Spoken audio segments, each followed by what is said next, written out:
Hi, mini scientists, welcome back. We're just doing a review over our ecosystem restoration. I hope that you are ready to learn and ready to come prepared and be engaged. So remember, an ecosystem encompasses living and non-living things. Now we have different roles in the ecosystem. We have our producers, which makes energy using sunlight from the sun, which could be your grass, trees. We have consumers that must eat to get energy, so like your tigers, humans, rabbits, and decomposers that break down dead plants and animals for energy, so like your mushrooms. Now let's look at a quick video about the ecosystem.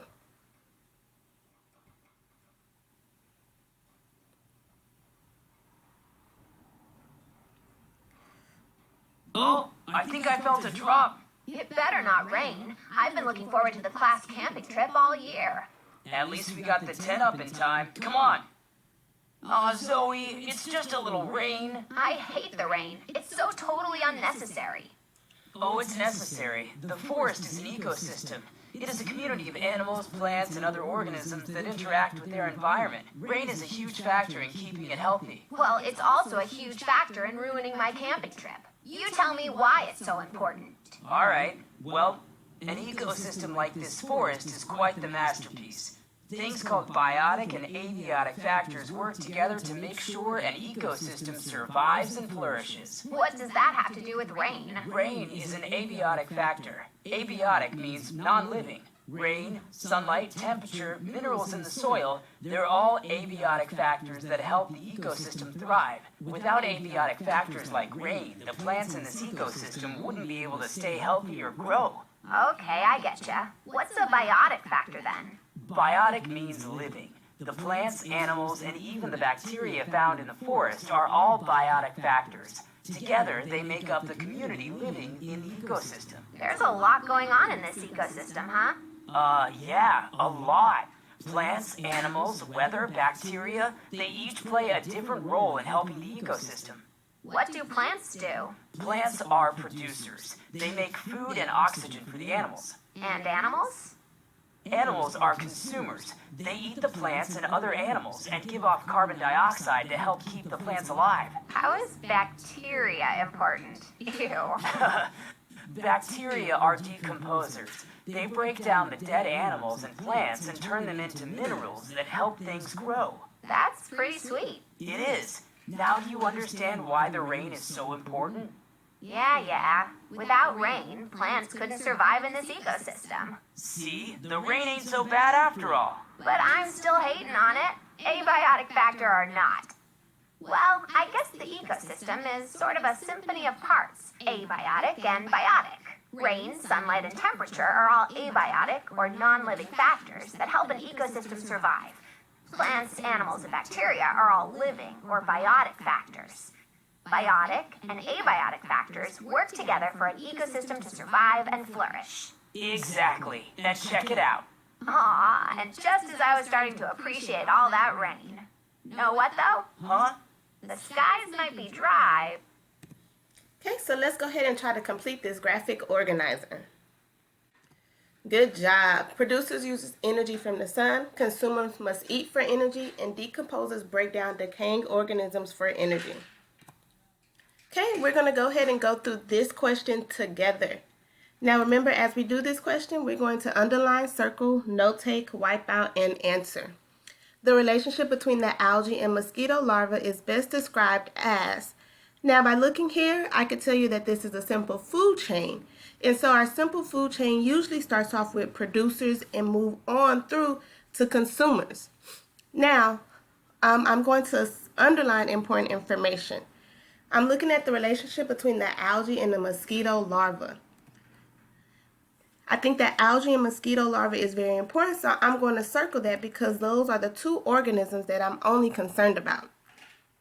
I know my algae from previous learning is a producer, and so the mosquito larva is eating the algae, so that must makes it a consumer.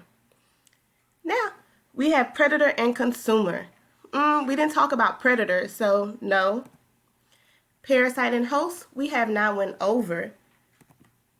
Producer and consumer, that could be a possibility. Producer and decomposer. Now, I know it's a producer, but it's nothing in here that's decomposing or decaying. So my correct answer will be producer and consumer. Okay, you're going to go ahead and try these on your own. Okay, you should have got consumer because we're only looking or focused on the raccoons.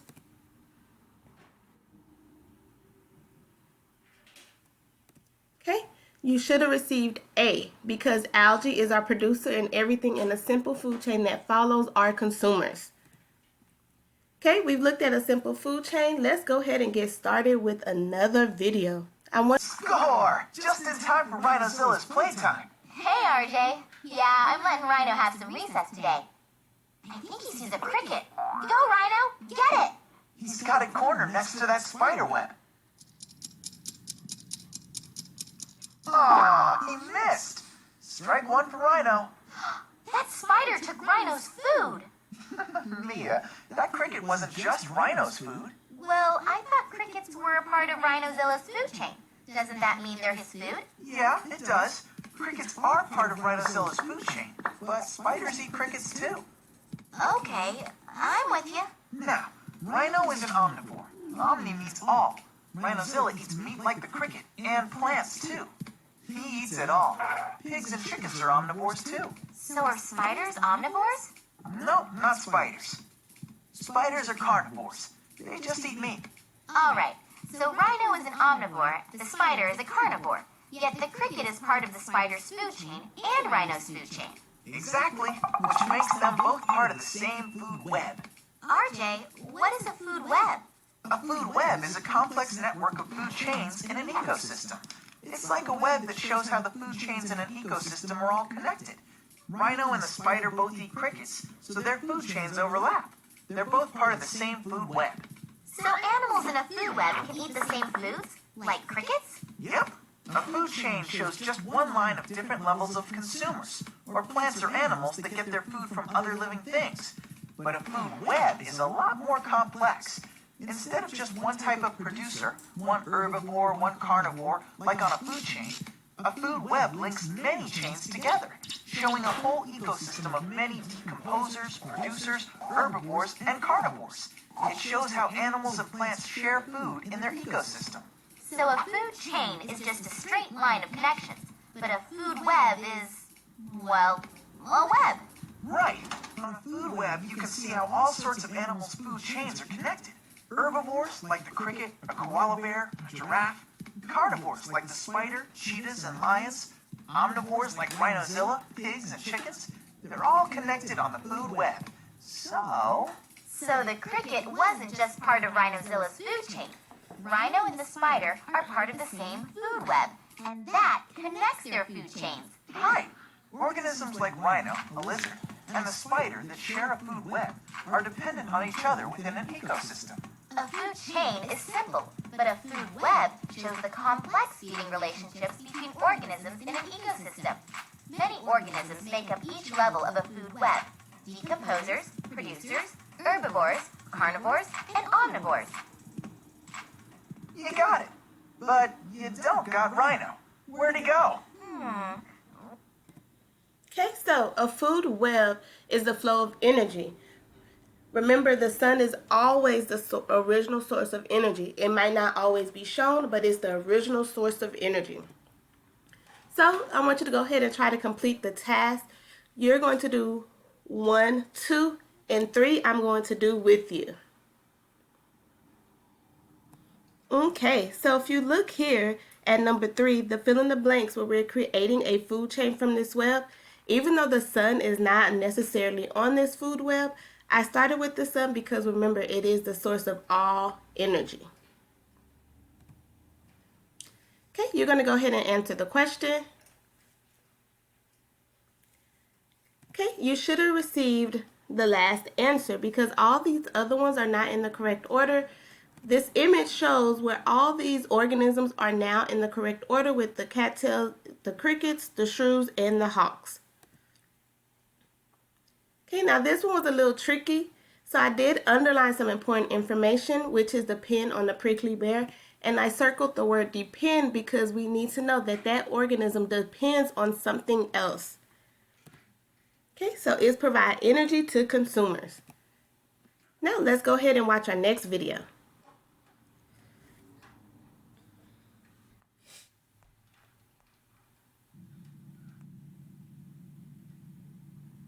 I love going out to eat. You sit down, look at a menu, and someone brings you exactly what you want.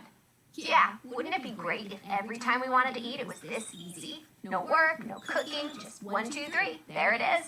Totally. Like this plant. Plants don't have to do anything to eat. They just sit there in the sun, wait for us to water them, and grow. Wait a minute, what about photosynthesis? What? Photosynthesis, the process green plants use to make food.